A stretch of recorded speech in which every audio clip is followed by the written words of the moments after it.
ఈ వారం big boss house నుంచి ఎవరు ఎలిమినేట్ అవుతున్నారో మీకు తెలిసి ఉంటే గెస్ చేసి చెప్పండి. నా వరకైతే ఈ వీక్ మొత్తం పర్ఫార్మెన్స్ వైజ్ చూసుకుంటే సుమన్ అన్న పర్ఫార్మెన్స్ మొత్తం లో అయిపోయింది కాబట్టి ఈ వారం ఖచ్చితంగా సుమన్ అన్న ఎలిమినేట్ అయ్యి ఇంటికి వెళ్ళిపోతాడు. అండ్ ఇంకోటి ఏంటంటే డబుల్ ఎలిమినేషన్ హై ఛాన్సెస్ ఉన్నాయి. ఒకవేళ డబుల్ ఎలిమినేషన్ జరిగితే సుమన్ అన్న అండ్ డీమన్ పవన్ వీళ్ళిద్దరూ ఖచ్చితంగా ఎలిమినేట్ అవుతారు. సుమన్ అన్న అయితే ఖచ్చితంగా ఎలిమినేట్ అవుతాడు. వీళ్ళకి లాస్ట్కి వచ్చే వరకు ఏం జరుగుతుందో ఫస్ట్ నుంచి ఉన్న పర్ఫార్మెన్స్ మొత్తం తగ్గింది. లాస్ట్కి వచ్చే వరకు ఏం జరుగుతుందో అర్థమైతే లేదు కానీ పర్ఫార్మెన్స్ మొత్తం జీరోకి అయిపోతుంది. ఇక్కడ ఇమ్ము ఫస్ట్ లో ఉండే, ఇమ్ము లాస్ట్కి అయిపోయాడు.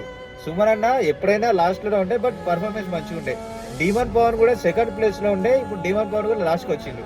రీతు వెళ్ళిపోయినప్పటి నుంచి కొంచెం మంచిగుంటున్నాడు అనుకుంటే ఎలిమినేషన్ దాకా వచ్చింది. ఈ వారం అయితే ఖచ్చితంగా డబుల్ ఎలిమినేషన్ ఛాన్సెస్ ఉంటాయి. ఒకవేళ ఉన్నట్లయితే డీమన్ పవన్ సుమన్ అన్న ఖచ్చితంగా ఎలిమినేట్ అవుతారు. లేదా సింగిల్ ఎలిమినేషన్ ఉంటే సుమన్ అన్న అయితే 100% ఎలిమినేట్ అవుతాడు. అండ్ మీ గెస్ ప్రకారం హౌస్ లో ఎవరు ఉండాలనుకుంటున్నారు, ఎవరు ఎలిమినేట్ అవుతున్నారు గెస్ చేసి కామెంట్లో చెప్పండి.